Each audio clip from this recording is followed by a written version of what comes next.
సరే అండి, ఇప్పుడు మనకి అందుతున్న సమాచారం ప్రకారంగా మీటింగ్ ఇంకా లేట్ అయ్యేట్లుంది. అమిత్ షా గారు ఇంకా పార్లమెంట్ నుంచి బయలుదేరలేదు. వారు వచ్చిన తర్వాత ఆల్మోస్ట్ 10:30 అలా 11 అయ్యేటువంటి అవకాశాలు ఉన్నాయి అంటున్నారు. వారు అక్కడ బయలుదేరటంతో ఇన్ఫామ్ చేస్తారు. అప్పుడు ఇక్కడి నుంచి వీళ్ళిద్దరు కూడా బయలుదేరతారని.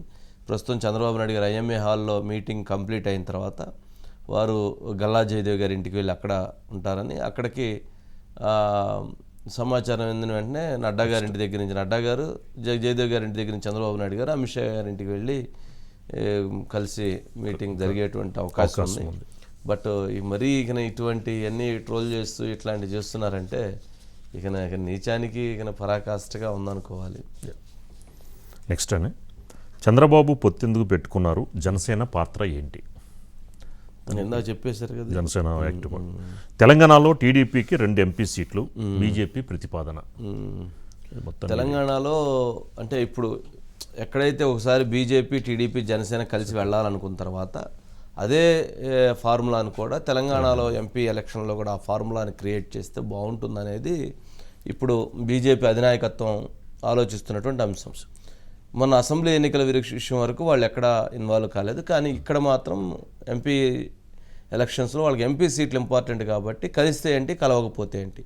అమిత్ షా గారి వైపు నుంచి వచ్చేటువంటి ప్రపోజల్ ఏంటంటే ఓవరాల్గా బీజేపీకి అవుట్ అండ్ అవుట్గా తెలంగాణలో సపోర్ట్ అడుగుతారు.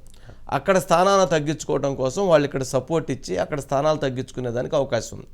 కాకపోతే వీళ్ళు 2 సీట్లని టీడీపీ, 1 సీటు జనసేన అడిగేటువంటి అవకాశాలు ఉన్నాయి.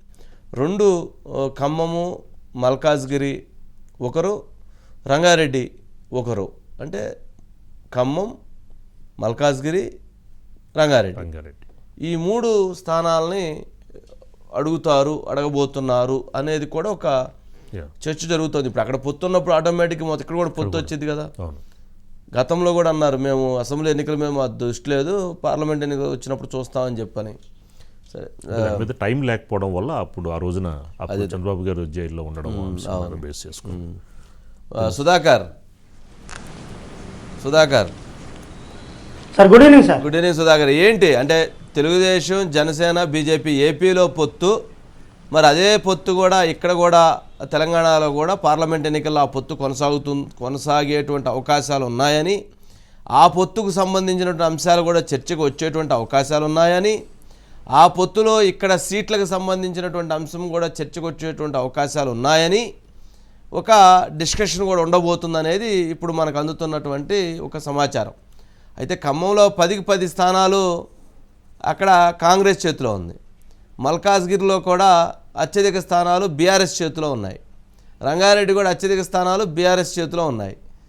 మరి బీజేపీ ఎక్కడ కంటెస్ట్ చేసినా కానీ, లేదా టీడీపీ జనసేన కంటెస్ట్ చేసినా కానీ ఈక్వేషన్ సెట్ కావద్దని చాలా కన్ఫ్యూజన్. ఏంటి అంటే ఈ సమీకరణాలు ఎలా ఉంటాయి, ఎలా ఉండేటువంటి అవకాశం ఉంది ఏంటి సుధాకర్? సార్, పార్లమెంట్ ఎన్నికలను భారతీయ జనతా పార్టీ చాలా ప్రతిష్టాత్మకంగా తీసుకుంది. 2019లో జరిగిన పార్లమెంట్ ఎన్నికల్లో 4 పార్లమెంటు స్థానాలను భారతీయ జనతా పార్టీ గెలుచుకుంది. ఈసారి మరో 4 పార్లమెంటు స్థానాలను ఖచ్చితంగా గెలవాలంటే ఇప్పుడు గెలిచిన నిజామాబాద్, ఆదిలాబాద్, కరీంనగర్, సికింద్రాబాద్తో పాటు మహబూబ్ నగర్, మేడ్చల్, జహీరాబాద్, మహబూబ్ నగర్, మల్కాజిగిరి, జహీరాబాద్, చేవెళ్ళ ఈ 4 స్థానాలను కూడా గెలుచుకోవాలని భారతీయ జనతా పార్టీ చాలా సీరియస్గా ఎఫర్ట్స్ పెడుతుంది. ఈ పరిస్థితుల్లో తెలుగుదేశం పార్టీ, జనసేన పార్టీ రెండింటిని కలుపుకోవడం ద్వారా తెలుగుదేశం పార్టీకి కూడా కొంత ఓట్ బ్యాంక్ ఉంటుంది. ఎందుకు చెప్తున్నామంటే సార్, ఇది తెలంగాణ రాష్ట్రం ఏర్పడక ముందు ఉమ్మడి ఆంధ్రప్రదేశ్లో తెలుగుదేశం పార్టీ పాత్ర మనకు తెలుసు. అధికారంలో ఉంది, ప్రధాన ప్రతిపక్ష పార్టీ పాత్ర పోషించింది. తెలంగాణ రాష్ట్రం ఏర్పడిన తర్వాత మొదటగా జరిగిన అసెంబ్లీ ఎన్నికలు 2014లో జరిగితే తెలంగాణ తెచ్చిన బీఆర్ఎస్ పార్టీ 63 స్థానాలు గెలిచి అధికారంలోకి వచ్చింది. తెలంగాణ ఇచ్చిన కాంగ్రెస్ పార్టీ 19 స్థానాలతో ప్రధాన ప్రతిపక్షంగా ఉంది. ఈ 2 పాత్రలు లేని తెలుగుదేశం పార్టీ 15 అసెంబ్లీ స్థానాలను ఆ రోజు గెలుచుకున్నది సార్ 2014లో. అంటే 2014లో 15 అసెంబ్లీ స్థానాలు గెలుచుకుంది. ఆ రోజు వీటికి వచ్చిన ఓటింగ్ పర్సెంట్ 15.7% ఉంది సార్ ఆ రోజు తెలుగుదేశం పార్టీకి. మళ్ళీ ఆ రోజు బీజేపీ కేవలం 5 స్థానాలు మాత్రమే గెలుచుకుంది. 2018 ఎన్నికల్లో తెలుగుదేశం పార్టీ మళ్ళీ 2014 నుంచి 18 మధ్యలో అప్పుడు టీఆర్ఎస్ అధినేత కేసీఆర్ తెలుగుదేశం పార్టీ ఎమ్మెల్యేలందరినీ ఒకరొకరుగా అందరినీ టీఆర్ఎస్లో జాయిన్ చేసుకున్నారు. అయినప్పటికీ 2018లో మళ్ళీ పోటీ చేసి 2 స్థానాలను టీడీపీ గెలుచుకోవడం జరిగింది. అశ్వరావుపేట, అదేవిధంగా మరొక స్థానం, ఈ 2 స్థానాలు సత్తుపల్లి, సండ్ర వెంకట వీరయ్య, అదేవిధంగా మొచ్చ నాగేశ్వరరావు ఇద్దరు కూడా తెలుగుదేశం పార్టీ నుంచి మళ్ళీ గెలవడం జరిగింది సార్. 2023 ఎన్నికల్లో తెలుగుదేశం పార్టీ పోటీ చేయలేదు.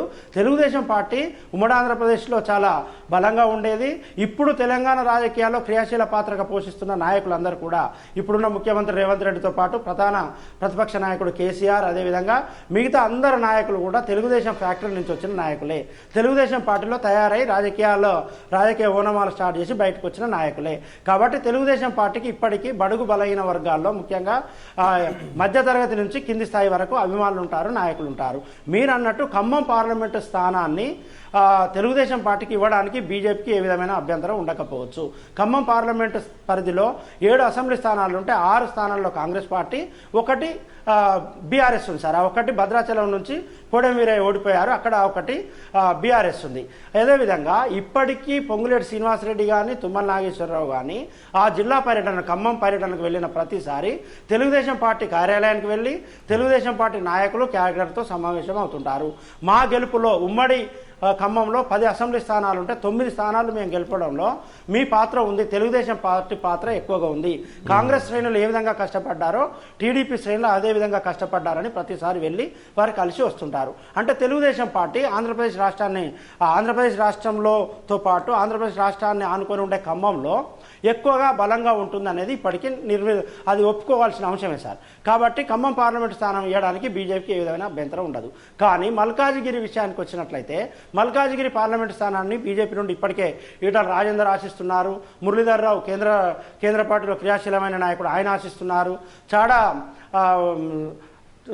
చాడా సురేష్ ఉన్నారు సార్, ఈయన మాజీ ఎంపీ, ఆర్థికంగా చాలా బలమైన నాయకుడు, ఈయన కూడా ఆశిస్తున్నారు. కాబట్టి మల్కాజిగిరి విషయంలో కొంచెం ఆలోచించాల్సిన అంశం ఉంటుంది. అదేవిధంగా మీరు అన్నట్టు మరో స్థానం చేవెళ్ళ సార్. ఇది చేవెళ్ళలో కొండ విశ్వేశ్వరరెడ్డి కాంగ్రెస్ పార్టీ నుంచి ఇటీవల ఆయన ఎంపీగా 2019 ఎన్నికల ఎంపీగా పోటీ చేసి స్వల్ప ఓట్లతో ఓడిపోయారు. ఇప్పుడు ఆయన బీజేపీలో ఉన్నారు, ఆయన పోటీ చేయడానికి సిద్ధంగా ఉన్నారు. ఆ స్థానాన్ని టీడీపీకి ఇస్తారా ఇవరా? మల్కాజిగిరి అదేవిధంగా చేవెళ్ళ స్థానాలు అనేవి ఇప్పుడు కొంత ఇబ్బందిగా ఉండే అవకాశం ఉంటుంది. ఈ 2 స్థానాలను బీజేపీ వదులుకుంటుందా లేదా చూడాల్సి ఉంటుంది. ఖమ్మం పార్లమెంట్ ఇవ్వడానికి అయితే సిద్ధంగా ఉంటుంది. అదేవిధంగా పక్కనే ఉన్న మహబూబాబాద్ కానీ, లేకుంటే నల్గొండ కానీ, భువనగిరి కానీ ఇలాంటి స్థానాలను బీజేపీ టీడీపీని పోటీ చేయమని అడిగే అవకాశం ఉంటుంది. ఇది రాజకీయ వర్గాల్లో కొంత చర్చ జరుగుతుంది. ఎన్డీఏ కూటమిలోకి చంద్రబాబు వెళ్ళినట్టే చంద్రబాబు, అదేవిధంగా జనసేన అధినేత పవన్ కళ్యాణ్, బీజేపీ ఈ ముగ్గురు కలిసినట్టయితే కొంత ఓటు బ్యాంక్ అనేది షేర్ అవుతుంది. అది బీజేపీకి కలిసి వచ్చే అంశం.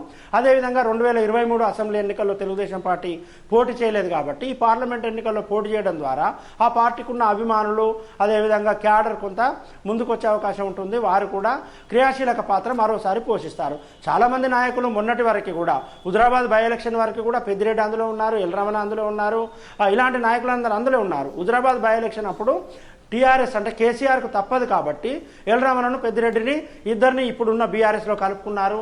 ఎల్రమణకి ఎమ్మెల్సీ ఇచ్చారు, పెద్దిరెడ్డి ఇంకా హోల్లో ఉన్నారు. ఇలాంటి నాయకులు అందరూ ఉన్నారు కాబట్టి ఇప్పుడు మళ్ళీ వారందరూ ఏమన్నా యాక్టివ్ అవుతారా లేదా అనేది చూడాల్సి ఉంటుంది సార్ ఇక్కడ.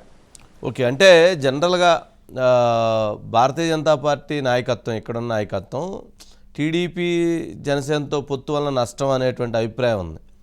మరి మొన్న కూడా ఎన్నికల్లో కూడా ఆ సయోధ్య లేదు జనసేనకి, బీజేపీకి కూడా. మరి ఇప్పుడు అంటే మొన్న జనసేనకి 2 స్థానాలు 7 స్థానాలు ఇచ్చినట్లున్నారు, ఇక్కడ 8 స్థానాలు, ఎక్కడా కూడా ఇది కాలేదు. అంటే పెద్దగా వాళ్ళ మధ్య కూడా ఆ సఖ్యత లేదు మొన్న టీడీపీ, అదే జనసేనను బీజేపీ మధ్య కూడా. మరి రేపు జరిగేటువంటి ఎన్నికల్లో మరి టీడీపీ కలిసినందువలన మరి వాళ్ళ ఓటు ట్రాన్స్ఫర్ అవటం, వాళ్ళకి కలిసి రావటం ఇటువంటి ప్రయోజనం ఉండిద్దంటావా?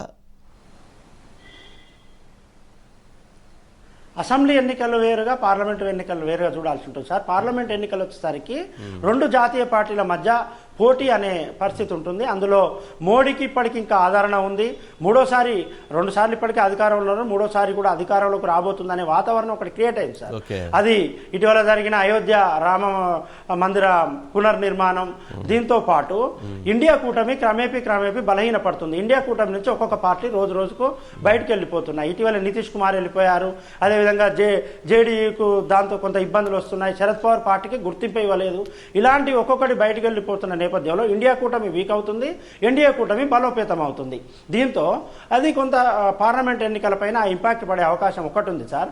తెలంగాణ రాష్ట్రంలో భారతీయ జనతా పార్టీ తెలుగుదేశంను జనసేనను కలుపుకోవడం ఇష్టం లేకపోతే ఇదే ఫార్ములా ఆంధ్రప్రదేశ్లో అప్లికేబుల్ అవుతుంది. మరి అక్కడ బీజేపీని జనసేనను తెలుగుదేశం పార్టీ మేమెందుకు కలుపుకోవాలనుకుంటే అక్కడ ఒక రకమైన ఇబ్బంది ఉంటుంది. కాబట్టి ఇక్కడ వీళ్ళు బలంగా ఉంటే అక్కడ వాళ్ళు బలంగా ఉంటారు. కాబట్టి పరస్పర రాజకీయ అవగాహన, పరస్పర రాజకీయ అవసరాలతో ముడిపడిన అంశంగా దీన్ని చూడాల్సి ఉంటుంది సార్. Okay, right Sudhakar. అట్లాగే ఇప్పుడే